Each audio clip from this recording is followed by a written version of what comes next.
found us. What about this idea? Gotta listen to this show. Why?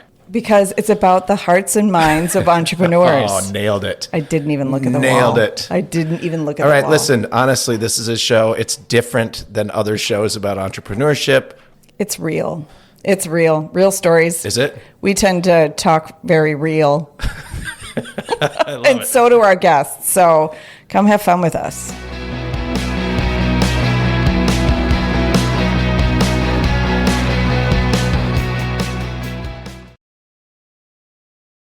Have we started? We just started. I started recording. It's all a big surprise. I was recording video before here. We'll, Okay. Well, hold on one second now. Let's do this. No worries, our captive audience. Ooh, what about this idea? We have not said anything important yet. No. Nor will we probably say anything Ooh, important. Of course we will. It's all important. Maybe Kelsi will. Hopefully. She's full of wisdom. She'll stand us up. Yep. Welcome to the show. Welcome to our show. Yep. What about this idea? What about this I know I idea? said it's with no enthusiasm. You That's did. terrible. You said it very tonally flat. Ugh. Yeah. Yeah. What about this idea? Yeah. What about this idea? I'm fighting being a little bit tired. I can admit it, but I'm really? okay. I'm okay. And then we'll have our glass of wine during the second half. And then, not that we're advocating the use of alcoholic beverages to bring your podcasting skills to a higher level. I'm just saying, a little wine sometimes it's nice, you know. So anyway, hi Kelsi. Hi. Hi, Kelsi.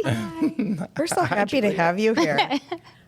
We are. So I'm wondering, what you doing here?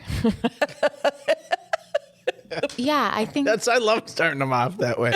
So yeah, you start. You start. I want to talk about my ideas. What about your ideas? There is a reason I asked you to be on this show. There's a lot of reasons, right?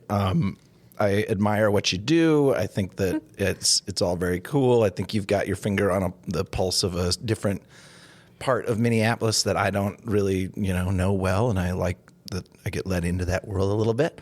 But you are clearly an entrepreneur. But then when I asked you about business, you kind of say like, "But I don't really know what I'm doing." Most of the time, it's sort of what you say. But I look at it and I'm like, you clearly must, because you're running a business. And so we're going to talk about all that. Yeah, I have an entrepreneurial spirit. I have a lot of ideas. I think there's like people who are visionaries, and then there are people who are actualizers, and both of those two types of people can be entrepreneurs. Getting a definition here, I like it. Yeah. Some entrepreneurs are visionaries, and then they have their executors, and then some people are the executors, and that's also entrepreneurial. Yep. What are you? I feel like maybe this is a cop-out, but I feel like I have a little bit of both, because I've had to, because I'm like, I can't hand these things off because they're just like so in my mind sometimes. Especially as a creative. I mean, you're offering people your creativity in a physical form, right? So it's hard to hand that. Well, you could probably hand the bookkeeping off, maybe. I do. Yeah? That is like the one thing. Yeah, good for you. I wish I had learned that way early on, just to let someone else do it. Always a I'm good not idea. great at it, But yeah, when you mix creative into entrepreneurial, like I would say not every entrepreneur has to be creative, but I think a lot of them don't think of themselves as creatives, but they are actually more creative than they realize. But Yeah, because solving problems is a creative task. yeah. It is very creative. I mean, unless you're just picking from the solution A through B or C, then it's a creative solution. But I think, a lot of them wouldn't describe themselves as creative, right? Like, or would they? I don't know. I don't know, Kelsi, you would describe yourself probably as creative? Yeah, I would say that I'm like very scrappy.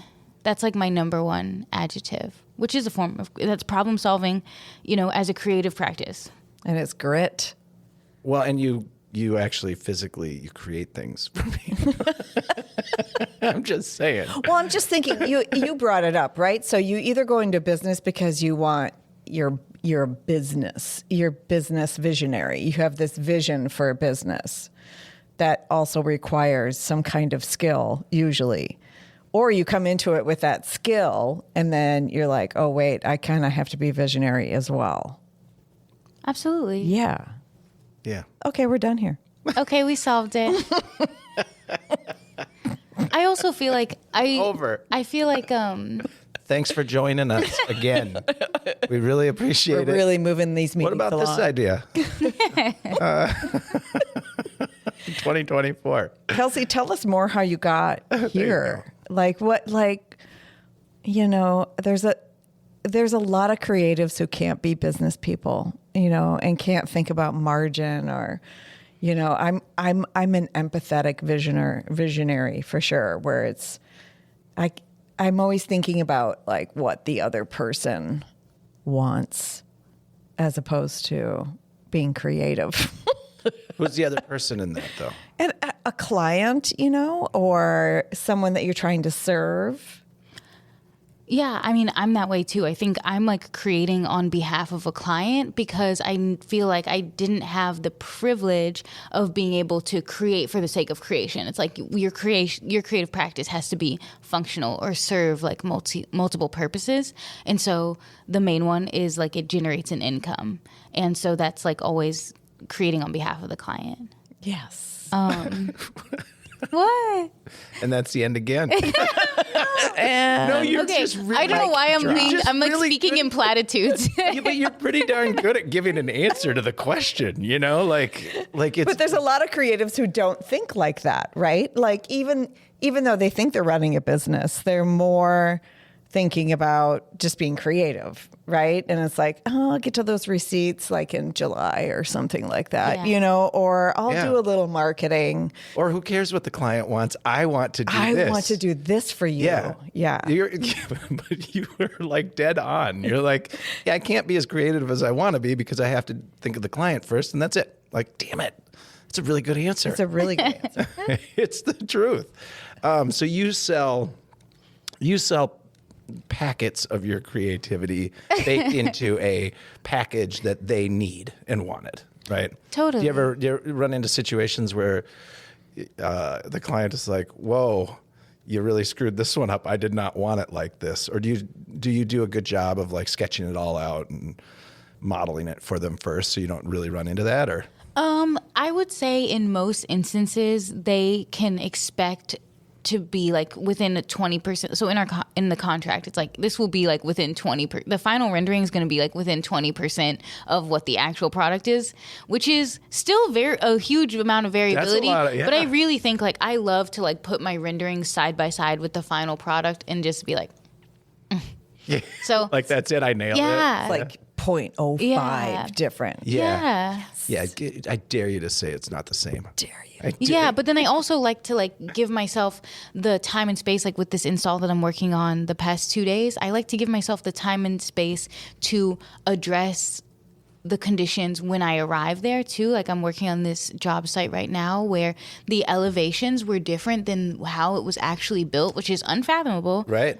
And you know, and then there's just like a certain amount of using your brain on site or like kind of skewing from mathematical symmetry into visual symmetry or thinking actually critically about things once we're on site. So it's like I'm trying not to ever phone in any part of the process. It's not like, oh, here's my rendering, I scale it up to 100% and then I install it as that is. I'm like thinking about, okay, well, this is great, but because people are always going to be approaching from the left, let's like skew it 6 inches to the right. Right. So you have to be able to adapt to Yeah. the actual situation. And just like think critically, yeah, at every stage. Yeah, it's not just a plug and play then. You're not just running a recipe, although I'm sure you have some systems. Okay, so you must have been creative as you realized, I'm creative, right? Like I Yeah. like to be creative, but what got you into being creative? Okay, I'm creative. I can think about things. I can solve problems too. I think I'll make a sign company. And not only that, I'm going to make a sign company that it puts a stake in the ground about quality and artistic approach, which I just made up. Yeah. I feel like you know me well that I'm just gonna like totally refute that. I'm like quality, stake in the ground. But Tell her yeah, she's wrong. I feel like one thing is that I have parents who are business owners and like not super lucrative business owners, but I think it just normalized the uncertainty and the confidence in your own concepts that you kind of have to survive as an entrepreneur, especially like early career. Totally. You know, like I really was around my parents when they were starting their business, and I was like in high school and the stakes were really high, like, you know, like thinking really critically about what it would mean to make our monthly mortgage on the house where we lived and stuff like that. So I think my parents normalized me to like the amount of risk that I had to assume to like make this work. And then also because my parents were like in that situation, I just feel like I didn't have really a safety net. It's not like, oh, this deep well of entrepreneurial funding, you know, my parents. So, you know, it's like I really didn't have that well to draw from. So it also just made me very, really have to succeed or else go get a job, which would also be totally okay. Would you feel okay in a job? Like, would that work for you? I think so. I feel like I am the type of person that whatever I'm doing, I'm bringing creativity to it. And so it really wasn't about working for myself, for me, at least at the start. It was just about identifying, you know, kind of a void and the type of services that were being offered and filling that, because it wasn't being filled by any existing organizations that I was aware of, or I just can't, you know, I think, and especially, and the same thing happens now as I move through the city of Minneapolis or wherever I'm working, I see the same consistent voids, you know, and so I'm like, oh, okay, so what if we develop this idea to fill this void? What about this idea? And we're done. I know. Show's over again. That's funny to hear you say that you would fit into a job, though. That's fine. It's just like I personally don't. Like every time I've tried that, it kind of doesn't work out. Yeah. And then, you know, as a result of not feeling like I fit in the workplace somewhere, I've started my own things because you have to earn a living. And so and a long time ago, I realized like I was just creating a job for myself. And that was actually really tough. I probably would have been better off just doing the job for someone else and letting them give me benefits and take care of the other shit. But now I'm into like sort of understanding that businesses can be scalable and stuff like that. Do you think about that with your sign stuff at all? Or is it more or less you're kind of happy to be a small business owner and this is kind of the job you created for yourself? I think right now, and it's been like, 3 months since we last talked, and I've been, really thinking critically about the direction that I want to move forward. Right now I'm in a position of like, let's scale this for sure. Really? But I think I vacillate. Are you crediting me with planting that seed? No. I feel like so many parts of our conversation were really influential, and I think that's like another part of, back to your question about how did you arrive at this point. I think one of the reasons why I've arrived at this point is literally just people dropping these like breadcrumbs, and I'm like, oh. And I've had a lot of those really good. I'm like, this is sourdough. Thank you.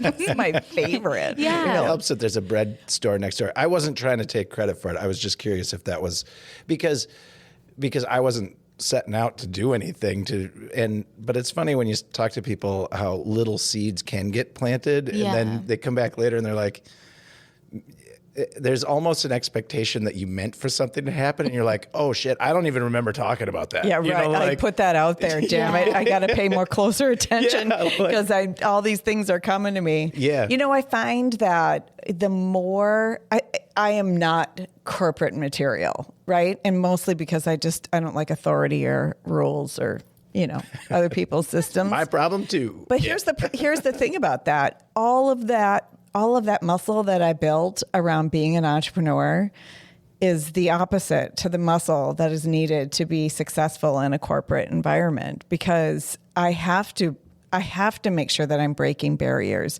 I have to make sure that I'm not just adopting other people's systems, that I'm creating my own systems, and that, that I'm not just doing what someone has told me to do.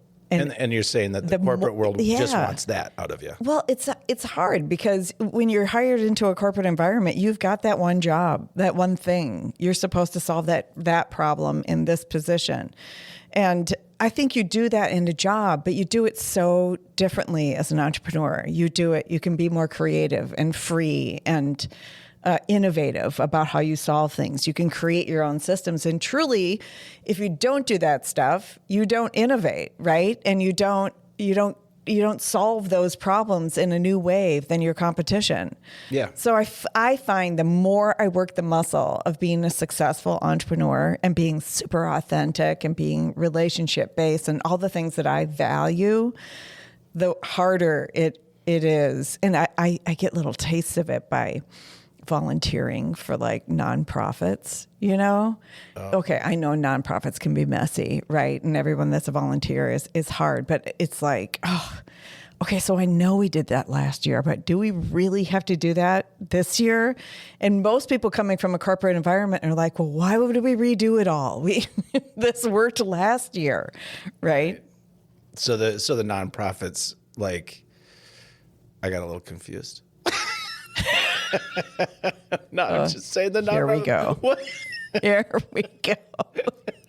We have not had a glass of wine yet or beer. No, and I'm here, and I heard it, but like in that example, you're going to the nonprofit to volunteer, and are you saying like, oh, they're just sort of spinning their wheels? Yeah, and she's like disrupting the systems. If she's confronting or asking, I keep wanting to bring in my little entrepreneurial hat and say, they're like, let's do this a different way. And they're like, are you kidding? I spent 4 hours on that Gantt chart.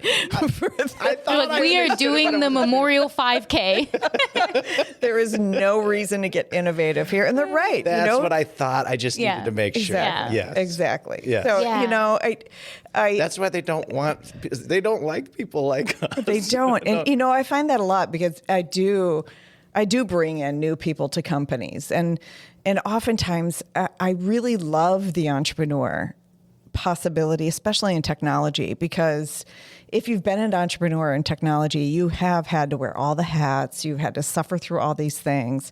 And if you're looking for now to be part of a bigger system, to be part of a bigger whatever, software company, whatever it is, people are very reluctant to hire an entrepreneur because they're afraid they won't be able to, you won't conform to their values or their culture. You're not coachable. Yeah. Right. Their culture is so inefficient though. Yeah. Because it is, right?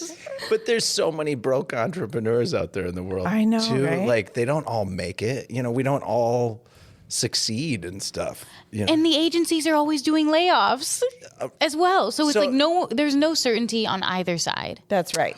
I like it. Yeah, because but for most people, it does seem like the more certain thing is going for the job. I feel like the pandemic really taught us otherwise. Shook things up. Yeah, I think for me, in my limited time in the workforce, but I did my time in the design equivalent of corporate, which is like ad agency world, or I would consider that quite corporate. Yeah, sounds like it. I think I did that, but I do just feel like, everyone lost everything during the pandemic, and everyone was just really open and honest about feeling how you said like they didn't fit into these systems, and it was just like a real confrontation of why we do things the way we do things. And I think because everyone was so on the internet, it was a lot of like sharing like hive mind around the shared experiences, and then just like we're all working from home anyway, so it's like, well, I'm not going to do this for Best Buy at my house, I'm going to do this for my little tech startup. Yeah, or I'm not going into your office anymore, right? And that was a forced change, a forced culture change that made everything different, right? So it was forced, and so now corporations are thinking, well, I guess we don't have to do it that same way because we survived for 2 years. But they're only thinking that because they have to. Yeah, they have to. Yeah, they're forced to. So I just feel like that. Two things. I wish more people would recognize and value that muscle that is built as being an entrepreneur if you want to go back into that corporate environment, because being an entrepreneur is just as important. It's just as important to have But people. will they hire you? It's some companies do, some don't. It would be, I mean, that's a good thing to put out there. Every now and again you hear someone put out something like, okay, if you're hiring 20 people for this position, make sure you hire 2 of them that are not even of that world, don't have a background in it, don't have the education in it, because you need some spice in there. You need something that's different. Do they actually do that though?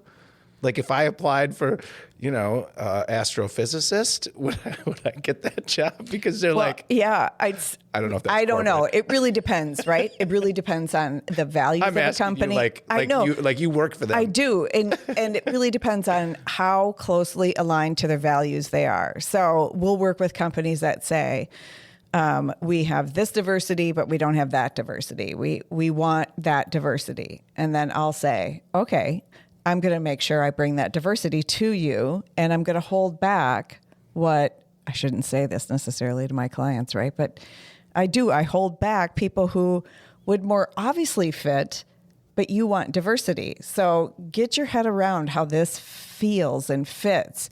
And then because if you don't have diversity now, it means it's not usually present in what you have done. So you're not used to actually working in a diverse environment, right? You're not, you have to. You think you want it. You think you want it, but and then you bring in Steve and Sally and you're like. And there's more conflict in meetings, and it takes longer to make a decision, right? Because there's more input. They're challenging. Then it turns out you don't really value diversity because you can't handle the difference, right? So that makes sense.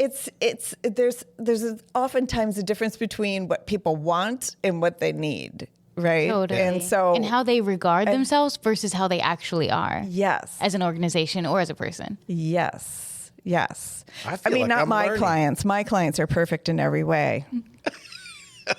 They're like, welcome to our fast-paced and exciting work environment. And then you're like, the work environment? I have seen a shift in companies, and honestly, I'm very lucky to be able to say I'm not going to work with that company because their values do not align with their actions, and I have done that. So I'm very lucky to be able to do that. But I have seen a real shift on embracing values, and just from that, the younger generation, like me, is. That's straight up sarcasm. Totally sarcasm. What are you talking about? Kelsi's like, that's an old lady. She was so politely just accepting. Like, you're she was like, younger. Anyway.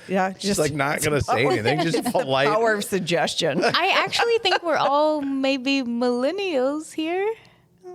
That's Are you cute. the same age as our friend Forrest? I'm one. I'm struggling.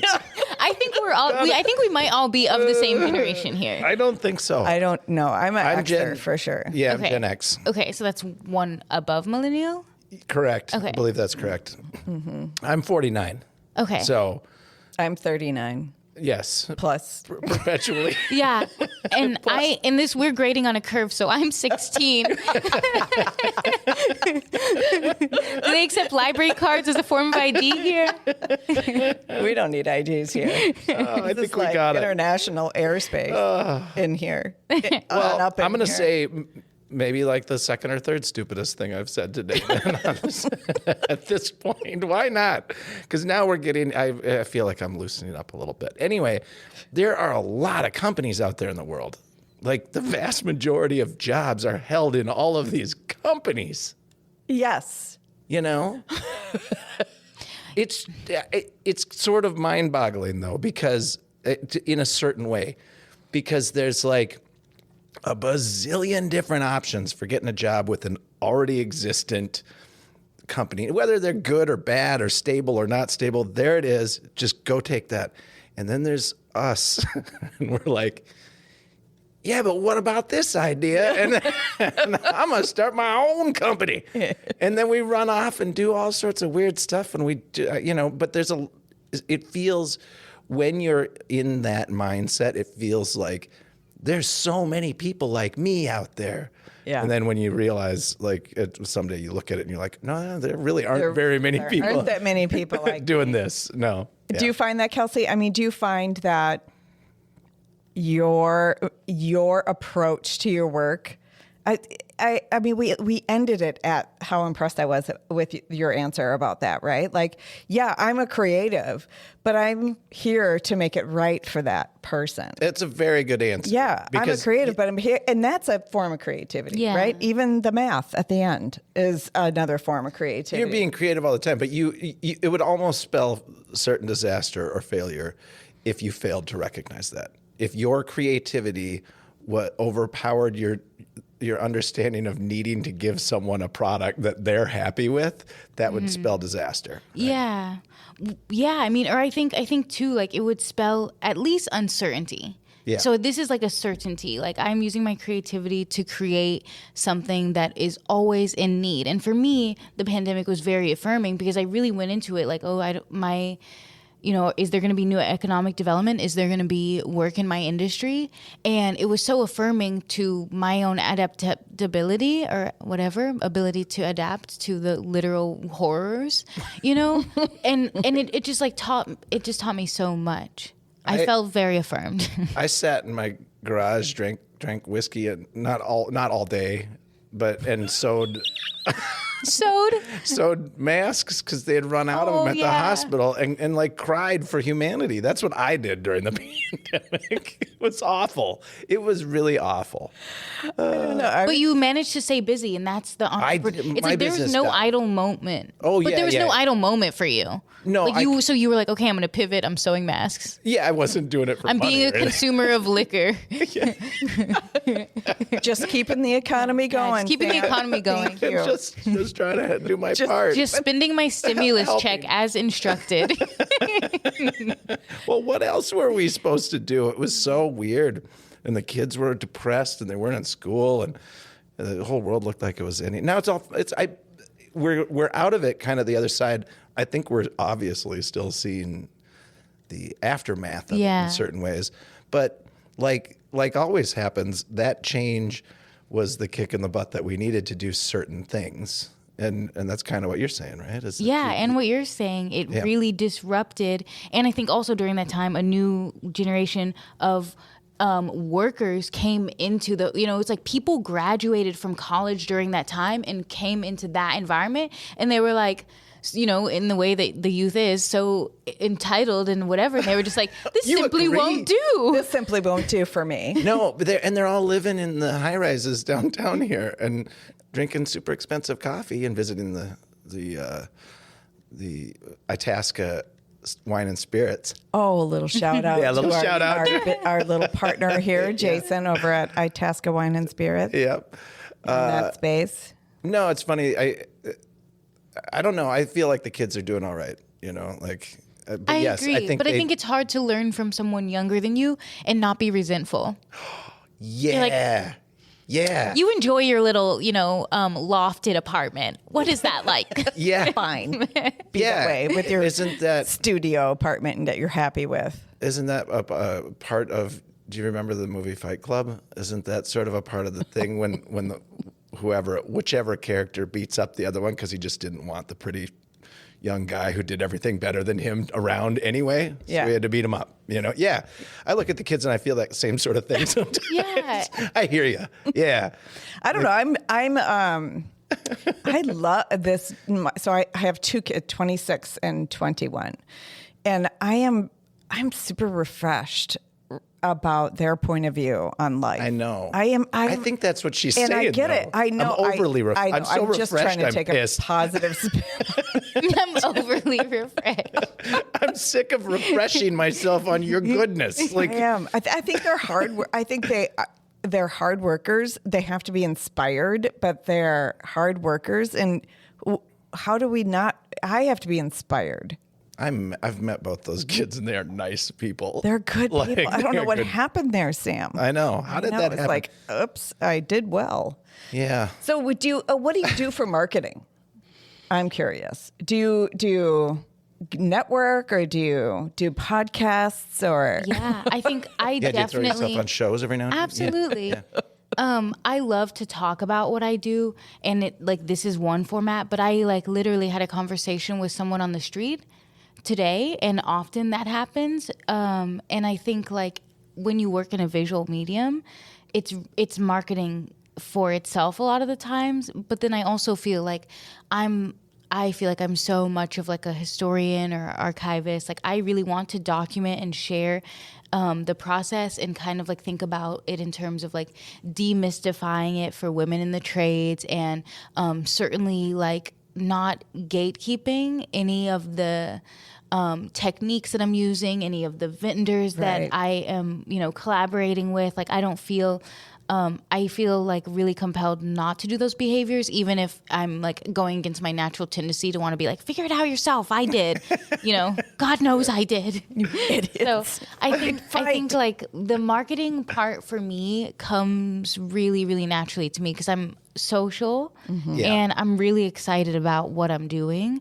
I mean, can you imagine yourself like 6 months from now or 3 years from now, someone says, oh man, I have some sign needs. Like, can you imagine yourself not saying, oh my gosh, I've got the greatest person? Like I could not imagine picking anyone else that I know. Honestly, God, I've never seen your work. Yeah, you haven't even seen the work. I haven't even seen your work, but I know you now, right? I have. And like, I think there's a lot of people out there that you've touched in that way with like your passion for what it is you do. And I think that's marketing, like the best marketing you can get. Yeah. So. But going back to the whole thing about like, oh, you could see yourself working for someone else. It's like, I would literally be excited about whatever I chose. And that's just kind of like a personality thing. Yeah.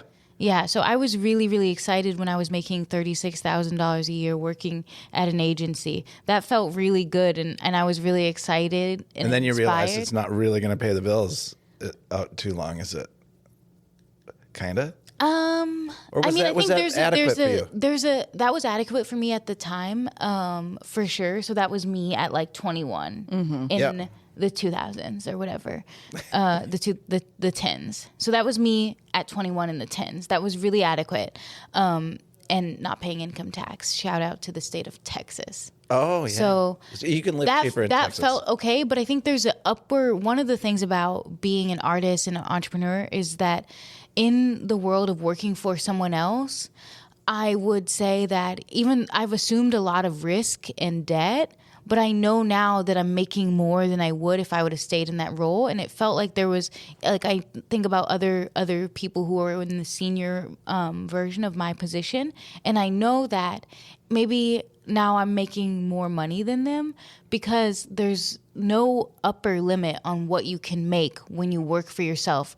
And that's me saying that aspirationally as someone who believes very strongly in my own ability to make a living. It's like, I just didn't want to cap myself at $36,000 a year or whatever. Maybe I would have, risen to like $65,000 a year, and that would have felt really great, And also I think those numbers are hard because when people are listening to this in 100 years, they'll be like, oh my God. I have another thing that we can talk about 100 years. It's not about those specific numbers, but it is about like there's, limitations. Well, and it can't be about the numbers because $65,000 a year is, or 35 even, is a decent wage in Texas. You come up here, it's different. Like you have to make a little more up in this area, but.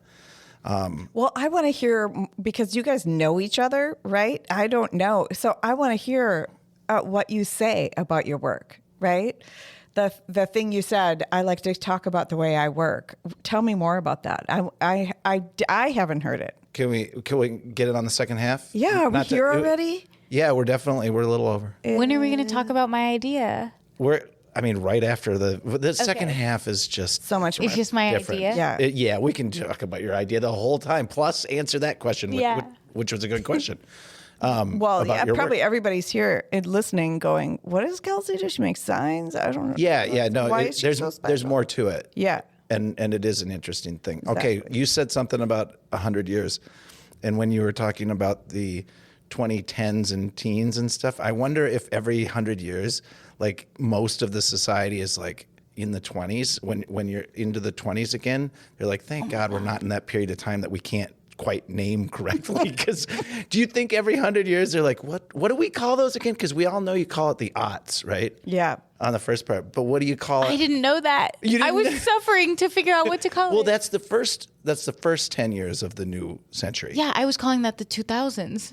Oh, well, that works. Yeah, that works too. We call that the 2000s. And then what? But what do you do with the tens and teens? 2010s. It's the tens or the aughts? no, the aughts. The aughts are the zeros. Yeah. Are the aughts the zeros? Yeah. yes, the aughts. And now What are the everyone's tens? super confused. I don't know. No one ever calls the tens anything, but I'm really concerned because now we're in the 20s, and I can specifically recall the 20s already have a very strong brand identity. They Like, do. should we be in flapper gear right now? Definitely. We should. Yeah, from 100 years ago. From 100 years ago. Oh, for sure. Definitely. And then the tail Should end have of it laser guns was and- absolute chaos, mad chaos in the late 20s. Well, I would say we are not without chaos. there in I'm the saying, 20s. does it seem like that could Yes. be? There could be. We're some literally living the impending- roaring 20s. Yes. The return to booze-fueled garage evenings. and podcasts, yes, and disruption of everything and the true. whole thing's Back to the radio. We're back to the Oh radio. my gosh. yeah. That is- Indulgence. that is crazy. Look at this. All right, Indulgence. let's go indulge. Okay, we're going to indulge Okay, and we're going to take a break. we're gonna take a break. I see the red lights off on my camera, so it's been recording. I can see myself on here, but I think this is a malfunctioning camera. Well, mine is too then because mine doesn't have a red light Nor does yours. No, mine has a red light. Oh, never mind. It's functioning perfectly. because we at least have Kelsi. No, it's because we're the picture-in-picture. Interesting podcast, isn't it? When I talk about the You're lights like, on the cameras, Turn to the camera. Right. everyone needs to hear that Okay, you'll shit. have to Right go to after the this YouTube break from our channel for sponsor. that part. Ooh, good show. All right, break. Bye.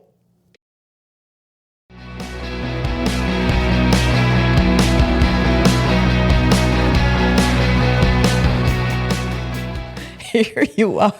Oh, You've shit. made it to the middle of the show. Buckle up because the second half is going to be even. It's different. It's very always different. different. Things the little train goes off the rails or whatever. The whole It does. bus. It usually does. By the second half, we're relaxed. It's coming. Here it comes. Yeah. I talk too much. Middle. See ya. Bye. Have fun.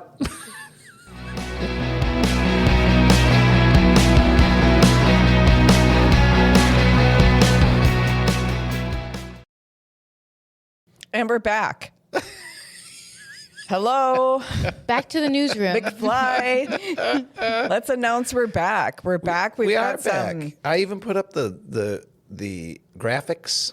We got have Kelsey's name up there for a moment. Good for you. Yeah. We have a bottle of Il Mastro, which is a. What did we say this It's like a was? sparkling orange wine. Yeah, it has the original sulfates in it. Those of you watching us on YouTube, I am showing you the bottle. Compliments, although I did put it on a tab. Who knows? You can't. Yeah. Compliments of Itasca wine and Spirits. spirits. Yep. Sam, go visit Sam. Go visit Sam. He's really, really good with wine. So there you go. Not you, Sam. No, different Sam. Definitely It's not you, confusing, but Sam. yeah, he's different. He's definitely not me. He's cooler. All right. So where were we doing? What were we doing? What? I think we were going to talk about my ideas. Oh, yeah. Definitely gonna Yeah. talk about your There was a ideas. question that was asked at the very end, and we put it on hold. And then we decided during the break that we weren't going to really answer that question, right? No, or we were going to answer that question. It was a different question we weren't going to ask. She The- has the some question- ideas. So, But we the can question come you back. asked was good. Yeah. What do you do? So like people who are watching or listening, like you can just give us the quick breakdown of what is it you actually do. Yeah, so I run a sign shop, and because of my background, it kind of also operates as a design agency. So it's like a very traditional sign shop. We're very into, moving through the design process, being very site specific, and kind of bringing that, agency level design to kind of the world of signage, which for a lot of small businesses and even bigger companies can often be an afterthought. Yeah. I feel like I'm just running right now a woman-led sign shop. We're really rooted in old school traditional approaches, and then I also have this element of me that's very into like the tech and forward-thinking component. So all the time we're working in hand painted, which is like the most outdated, like least techy. Right? Yes, like laborious process, and then other times we're like, oh, let's plug it into the laser, pew pew. so it's kind of like a trying to bridge that gap. Right. So almost coming from that quality of hand developed, right? So coming from that quality of artistic creativity and strokes and all those things, but also incorporating the new tech. Yeah. Who made that big laser machine in your basement? Oh, what company is that? Boss Laser. So that's like one of the biggest and most recent purchases for my company, and it's a cool looking machine. Yeah, it's a huge flatbed laser. It can actually engrave or cut on a curve as well too. So even though it's a flatbed, full pass through, it's really wonderful. Ooh. And I was really into using that company because it is it's the only American as of Laser today. cutting. Yeah. So a lot of them are fabricated overseas, and that's totally okay. But for me to have this business, like one of my resolutions a few years ago was to think critically about, and especially when everything was trapped on shipping containers during the pandemic.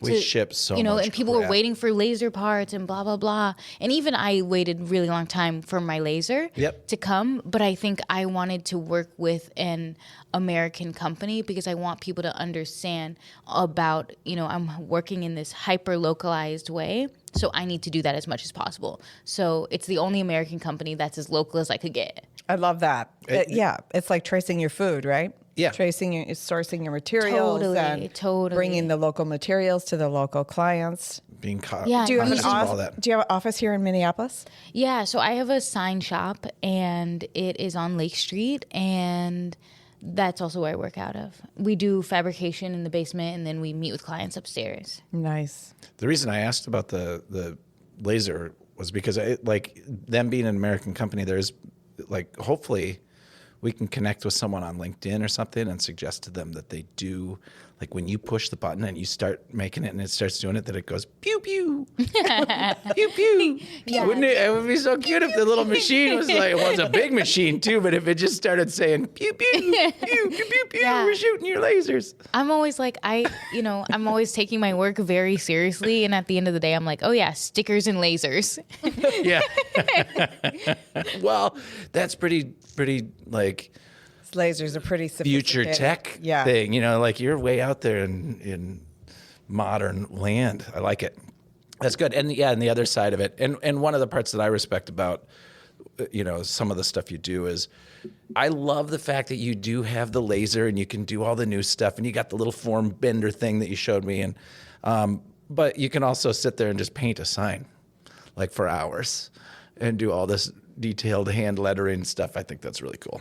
So Yeah, I always like to do that, and I think that it's not about pushing what I like to do on the client. So it's really about choosing the best approach for the client. So having a broad spectrum of offerings allows me to work with a lot of different types of people versus only working with the type of businesses who one specific medium is the right fit for. Totally. Which is just a design decision. Right. It's just a choice. yeah, I remember how we met now. We both worked on a project. I did this crazy high-end handmade tile installation in it's on a yacht, a boat. And it was the kind of installation where you really can't just find anyone out there to do that. Like no one else wants to do that one. And it was expensive tile, and it's going to be it wasn't in the New York Times or something. Mm-hmm. Yep. And then I'm out there working on the tile, and she showed up to do this like delicate hand painting in the bathroom because they didn't want to. Boats are funny because they're expensive to do anything on, so they don't want to remove the old wallpaper, but they wanted it to look nice, and they got Kelsi out there, and I'm like, that's super cool. That is super cool. Yeah. That is super cool. I want that boat. Yeah. And you gotta have some gold leaf gilding on a boat as well of that age, because it was like quite an old boat with like the little like brass dials and all that. But very well maintained. Yeah. Fixed up nice. It's a cool project. I've got a boat we can work on. Let's go work on the boat. Let's go do it. Yeah. I'm in. SS Fox. Anyway, I remember now, that's how we met. And then I'm like, I can't help myself. I'm an advocate for these hand painted sign books. Like, I just love it. I think it's But so I also cool. pursued you. Like then you said what you said on the boat. We worked together alongside for like 2 days. Yeah. And then I feel like I also pursued you, because even what you said on the boat in passing is like something that I was like, valid. And then when we've met several times since, there's just always been like, I'm gaining a lot, and I've also just pursued the relationship with you. And I think part of being an entrepreneur is pursuing those relationships and kind of shaping it that way for me. It's true, because a lot of people, and this happens, like we went today to the Center for Lost Objects, which the name of that shop, I just love that she made it. Incredible. Yeah, the Center for Lost Objects is in St. Paul, and it's Amy Buchanan.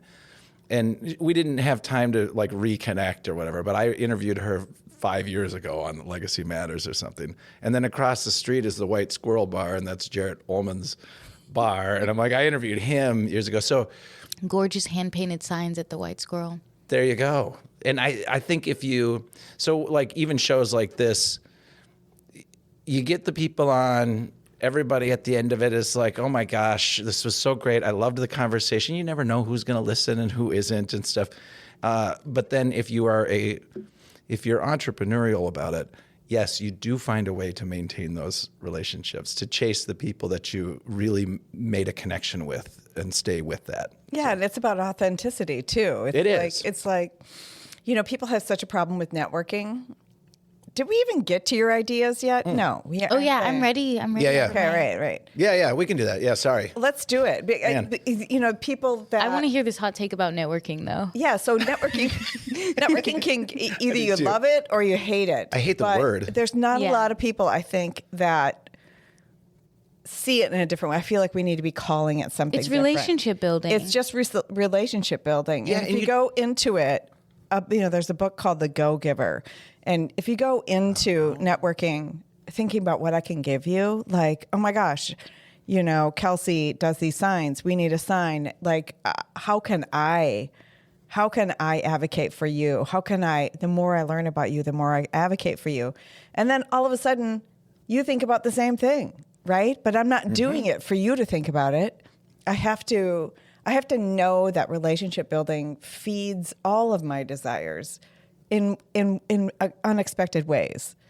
So people go into it like, oh, I got to network. That's because that's the way they made it feel in college and stuff. They were like, you need to network. And what it sounded like to me was, you need to go out there and be inauthentic and pretend like you like people.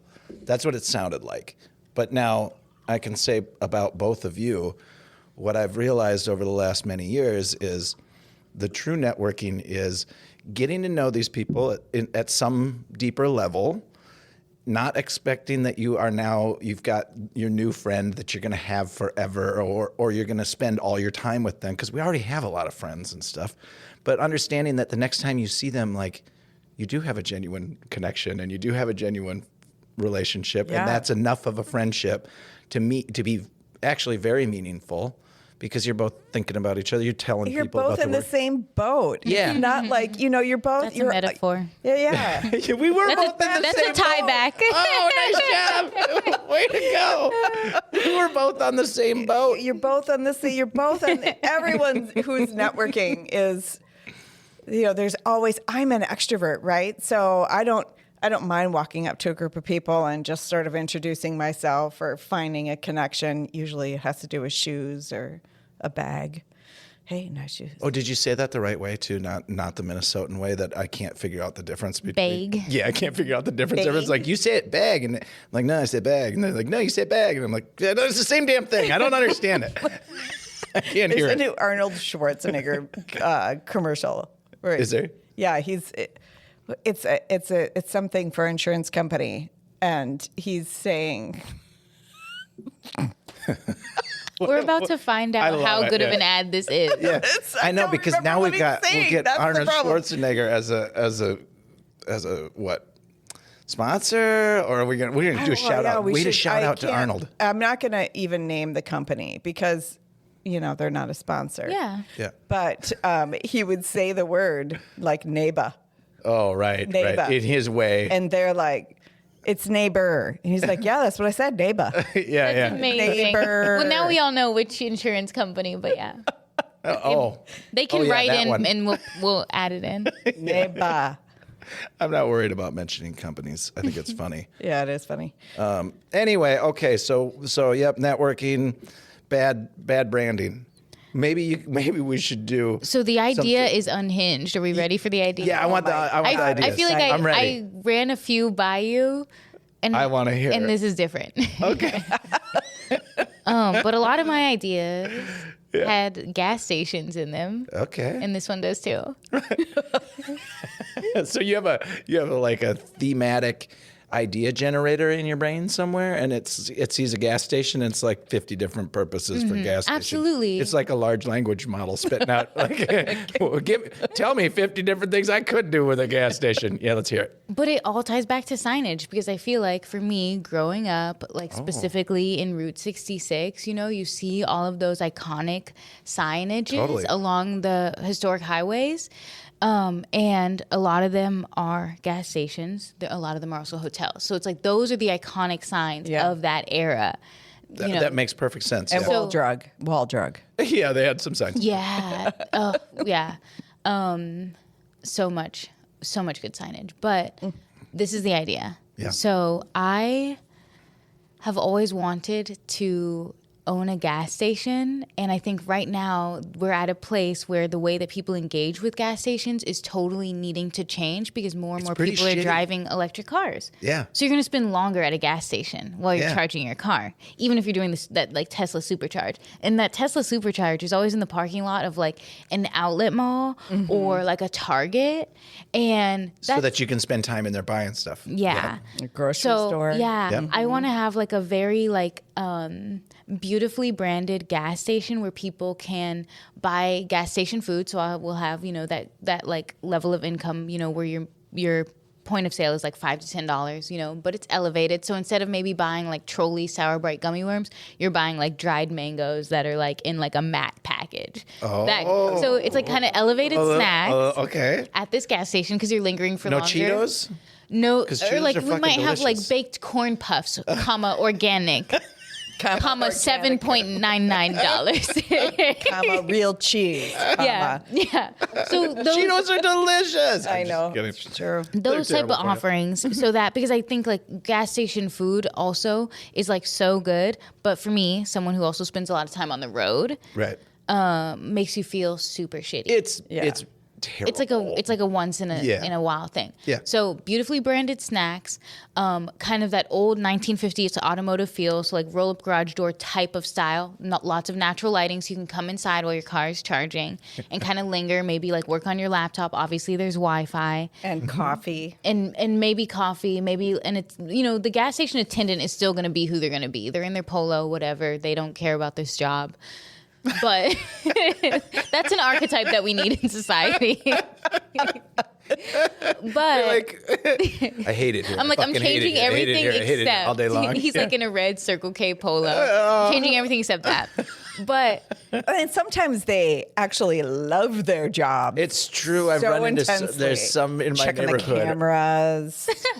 Yeah. No, it's Yeah. true. There's some who are like very, very happy to have that job and they love it. Yeah. And they do a great job at it. Anyway, I'm loving this so far. So this is, and I got to say, you're breaking a mold here. oh no, I do believe that you are the first guest that we've had that actually like is outlining an idea of theirs that doesn't exist. I think this is a first for us. So yeah, I know. okay, it love ties it. back to the sign shop. So Yeah, yeah. then, Yeah. because those old, think about the architecture of those old fashioned gas stations too. So you have the roll up garage doors because you might pull in to get service like you would in the old days. So we would have that kind of architecture, like probably purchasing an existing building. Yeah. And then I can use that as my sign shop. So I'm like in the back operating my garage sign bay shop. is like where they used to do work on the cars is your shop. Yeah. Man. And people can look in. So it's like when you go to a certain type of restaurant and you're just sitting there drinking your wine and having conversation with your family. But like a part of the experience is also like watching them make the pizzas while you're like sitting at the counter. Yeah. So it's like me and like, my staff will be there operating a fully functional sign shop, but we're also making a passive income, charging you to charge your car and selling you gentrified snacks. Gentrified snacks. Gentrified. I don't know. I love that word. It's with having to do with a snack. Yeah. I know. Yeah. But it's like we know. I thought elevated was I won't pretty name good. any of the brands, but we know the brands. Oh yeah, for sure. It's inappropriate of me to throw any sort of my design sense on it, but I'm seeing like powder blue and then that light cream or whatever, like that used to be cool in the 50s or something. Absolutely. You know what I'm absolutely. talking about? A luminescent floor. Oh, those rocks you put in and then they become luminescent the more you walk on them. Oh, is this? I'm sure they're completely Well, I poisonous feel like to this the is like a environment. 70s thing. I feel like. Yeah. So I think like referencing some of those things in a way that isn't super overt, because I think sometimes when you get into that 1950s branding, it's like, yeah, see the good old days, and it's like, oh, was it everything about it? Should we just go back to that? But kind of referencing that. No, it's.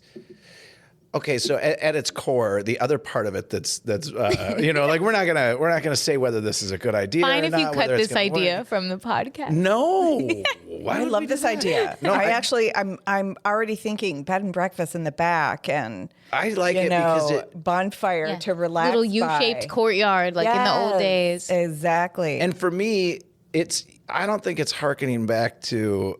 I don't think you're trying to bring back the old days because you're nostalgic for the 50s or something. But I'll tell you, there is a part of it that I love, which is that sounds like slowing things down and taking time to be in a community a little while and like getting to know people and versus thinking about what you're putting in your body, your food. versus right? our current state where it's like, you're getting run over by someone in the big truck in the parking lot because they're like, I just need my gas. I'm getting the hell out of here. Like that's what we've become. This sounds to me like if I were to get and there'd be guys rolling by in their dually diesels blowing smoke out the back at you because they're all mad that you're sitting in the nice shop, the gentrified. Are you going to have candy shop. gasoline as well? I think it depends on the timeline of this project, but I am like so aware that this is like right now the most recent car that I bought, which was maybe like 2 or 3 years ago. I really felt like, okay, this is like my last gasoline powered car. This is like going to be my Mad Max vehicle. Is feeling that way. And I was ready to make the leap. Like I've been seeing some of these, and especially for tradespeople, because that's the big difference. Is like a sedan that's electric.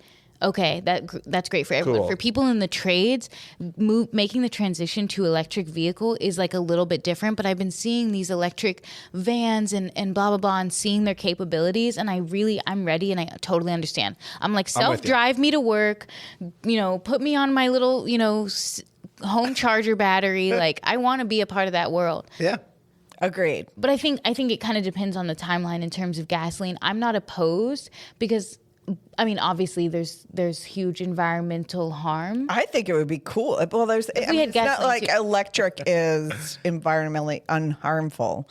But because that too. We just don't know yet. The more we use, the more coal we have to back up with. I mean, there's not a lot of good ways of making electricity. And the battery elements, they're like hold on. In fracking the them from the interest- bottom of the ocean. In the interest of like advancing some sort of truth-ish stuff, not that you're wrong, but I think the science is pretty clear on like an electric vehicle and a gas vehicle on day one are pretty much the electric vehicle is more carbon, more bad. After about 6 months or a year, the electric one starts to blow it away, even when you consider all the ways that electricity is produced. But and we have to get to the point where we make much, much cleaner electricity and stuff. But without... And that we actually think critically about our supply chain while we're producing these vehicles for people, because it's like we're still using the same problematic systems to create the new product because we're more interested in selling a new product than solving the base problem. Yeah. Yes, and the oil Still energy usage, still battery. and the oil industry isn't necessarily like the evil giant. They're trying to figure out how to get to the next thing. It's just Whatever it's such a happened to massive fuel thing. cells? Aren't we supposed to be running our cars on water?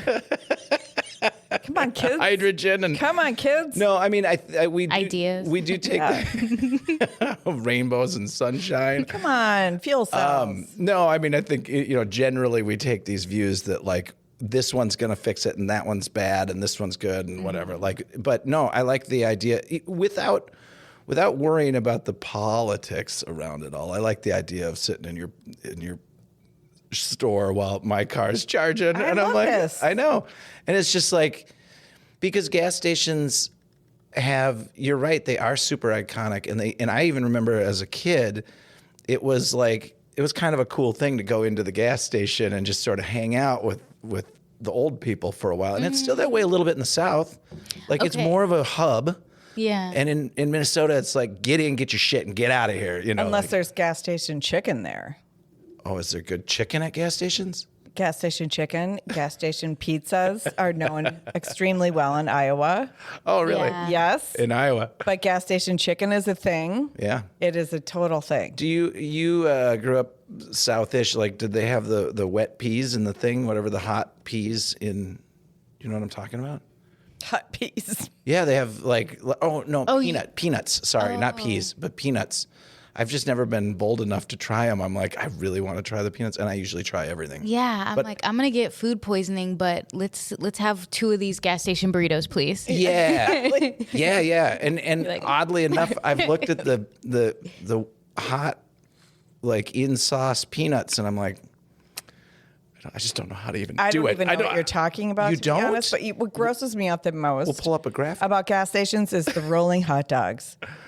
And all you can do is smell hot dogs. They're just like the hot dog roller. It's awesome. Yeah, the glizzy rolla. Yeah. Oh, is that what it is? You know what? They could be vegan sausages there in the roller. And that would be better. And because I do think that the glizzy rolla is a big part of the gas station. What is it? Is that glizzy roller? It's roller. Yeah.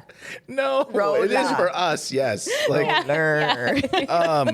what's the glizzy part? What's glizzy mean? I think that's like slang for gas station hot dogs.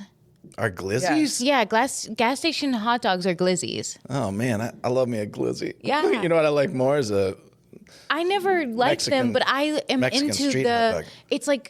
It's just kind of like I'm into the culture of hosting people in that way for like high. 3 to 7 minutes. I love Dress it. it up how you want it, but it's kind of like an Instagrammable experience at this. That's the part space. that I really liked. I mean, I like the idea. No one's taking a picture of that shiny little pink dog at Circle K right on the roller. I mean, Pink dog. I might. The pink dog and the glizzy roller. Glizzy rolla. I see. That's the thing. I know my lane, and so I try not to say things like glizzy rolla. It sounds wrong when I say it too.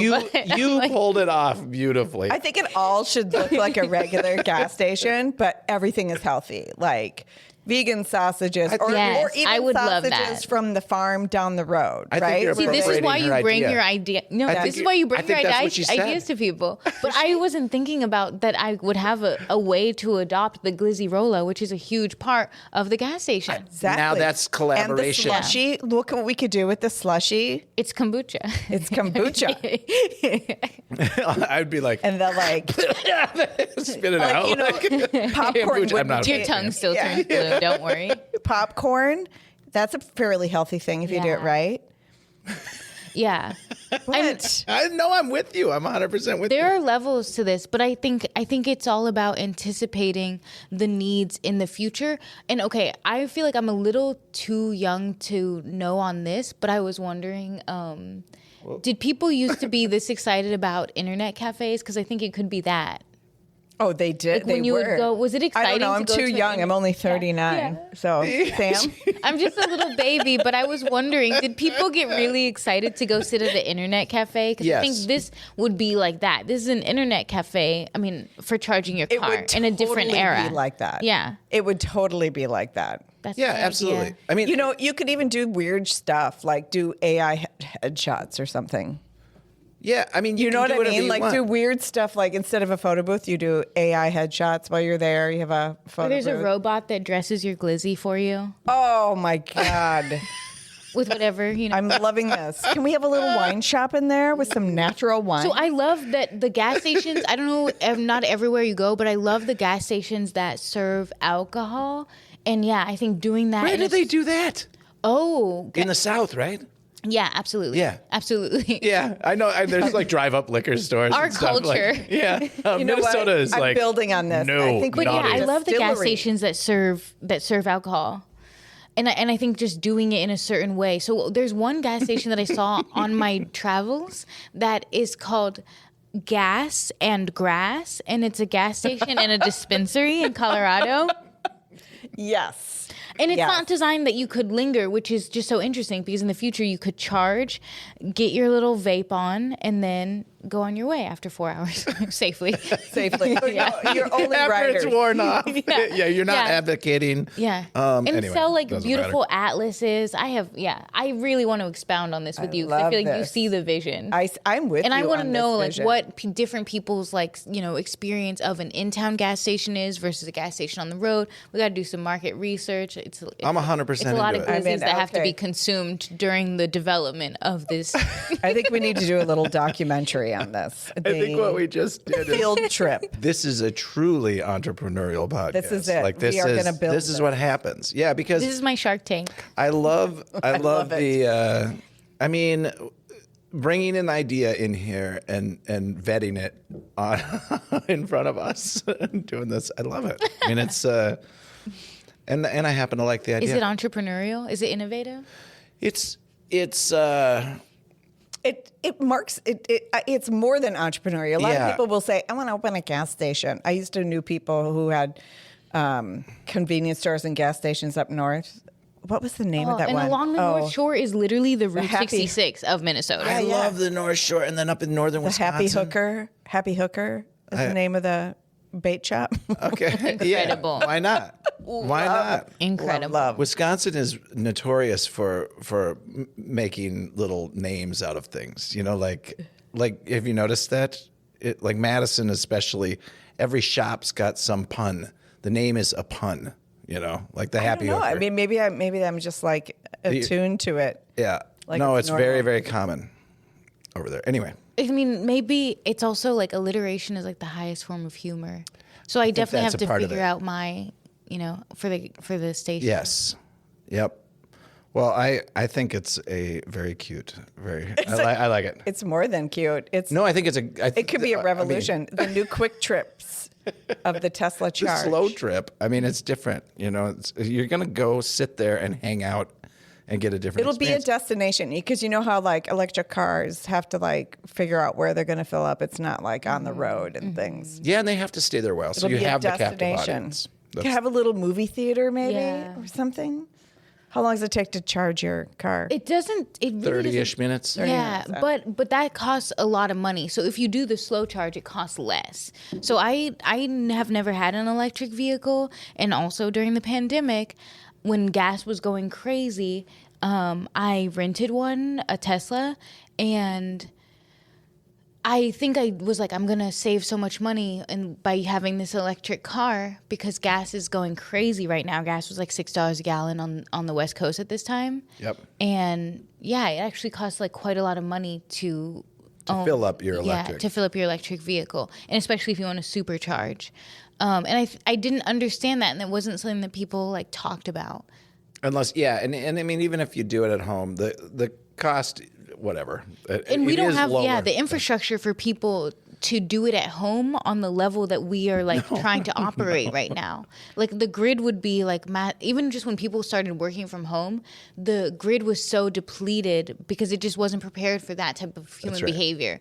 So I think we don't know all of what's going to happen. Every one of us sitting there on our devices and hanging out and doing stuff. Yeah, and it's like I might be judging it wrong. They might actually be working on making it more expedient, and then this idea would be totally outdated. So I don't know it's like I'm kind of trying to hit a moving target, but it's always something that I wanted to do, and I'll adopt the idea around that. So if it is more of a brief experience, we drop the movie theater. But if it is like a long, extended do you see stay. how serious Kelsi is about that? I mean, this is a good idea. But this is not like you just entered into like a planning meeting for a new business. I'm like this is not like I'm in on this business. Okay, I'll stop. But I think No, you don't have it to really stop. is I like like- the idea that I brought you around the content creation around the gas station snacks. Yeah. On whenever that was like Friday, it's like I think about.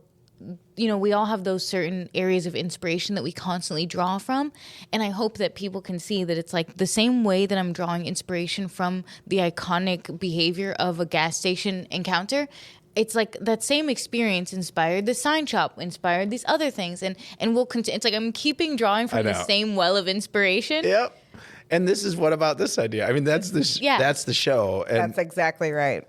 yeah, and it's true. It's just the way it works. And I think if we're trying to impart some sort of lesson to people who might watch this, like I hope they find some parts of it humorous. I hope they get something out of it. But if we're trying to impart some lesson, like when you have an idea like that, I can tell in the way that you told that that's been percolating for a while. You've kind of been sitting on it and tweaking it in your mind, and you'll probably continue to do that. Mm-hmm. And maybe that idea will never happen. Mm-hmm. We all know that about the ideas that we have. They're not all so precious that we have to have every one of them come true. But if you're the entrepreneurial thinker in the room, you're still thinking about it 2 years from now. And you're like, and then because you've been putting it out into the universe so long, you drive by like Steve's gas station that went out of business that was 50 years old, and it's got the right shape. It's got like a rounded corner or something. And you're like, fuck that. That's my station. That's it. And then you're like, all the things are in place. I got this. I'm doing it. Yes. And that's the way entrepreneurs tend to think. Like, yeah. Whereas the non-entrepreneurial tend to look at and there's nothing wrong with being non-entrepreneurial, but they look at you and they're like, you're still fucking thinking about that thing? Like, I can't help myself. It almost seems like the crazy reaction to an idea, it really solidifies that as a really good idea. The more someone says, I don't like that idea. Ooh, that's awesome. They don't think that'll work. I think that'll work. It's like FedEx. If they're not. Didn't the dude that wrote FedEx, it was a paper in college. And the teacher said that'll never work and gave him like an F or whatever, bad grade on the paper. And he went ahead and did it anyway because it was a crazy idea. There's no way to get things there in 24 hours. The only group of people that I would trust with a new idea are other entrepreneurs. And they can tell you like, no, I don't think that one's a great one. And then you might listen to that.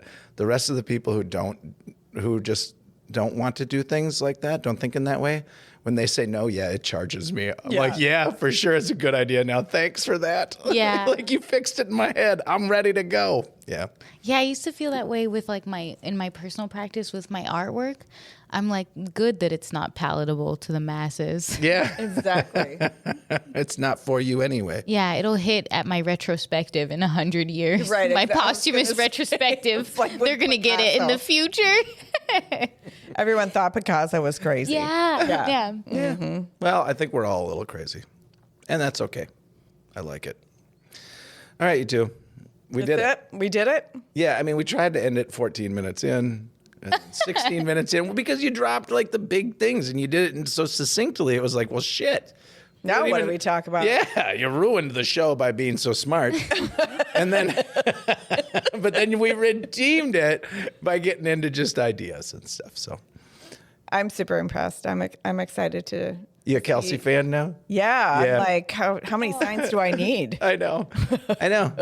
We're going to fill this place up. I mean, I can already see it. DevineFox Productions. That's right. You know, like why would we not have some cool signs? You know, we should do a "What about this idea" sign, and the eyes move and follow you. Oh, a little AI in it, or a little camera that sees it. So like it's the creepy style, but it follows you. Your LED diffusers in it. Totally. The eyes. I like it. We need a sharp sign, like like a weathered looking sharp sign company sign up here too, so that people know. So we can say, oh, yeah, that's the person you go to for signage. So I think start looking at signs now, and you'll see that a lot of them, these old weathered ones on these types of historic brick buildings, are signed by the sign maker, which is a really cool thing. Yep, That is a very cool. It's so sweet when you get to see it. Yeah, It's an original. It's an original piece of art. You'll start seeing signs now because of this. Signs, Yeah. signs everywhere. Signs. Everywhere turn. That's pretty old of us there. Oh, but 39 you were just catching that as a kid in the car in the station wagon. I get it. All right, you two. Well, I don't know. It works for me. You know. This worked really well for me. Yeah. Yeah. I lived it. I thought it was fine. So thanks for tuning in. Thanks for tuning in. Anything else? You want to say anything else about like you need to promote sharp signs? That they'll find you if they're interested. They'll find you. Yeah, and I think it's a very small sign shop, and so it's like I can't accommodate every single inquiry, but I do think that there are ways for folks to engage with me, and that's like the entrepreneurial thing, is having, ways for people to connect that aren't like, just creating a bottleneck in the organization, which is like a lot of people are working corporate jobs. They don't need a sign, but I think that it's really important for me to engage with those types of people too. So I hope that they do find me, even if they never buy a sign. I can only make 40 signs a year, but I can sell you endless charges to your electric vehicle. At my gas station. new gas station. At the electric gas station. Full of healthy I love food. I love it. And natural wine. Way to bring it back. All right, we did it. All right, we did it. Thanks. Thank you. Bye.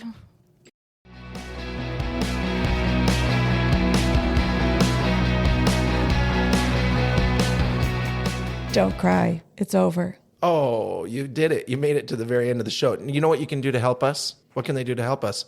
They can tell their friends how awesome this show is. Yeah, why not? Why not?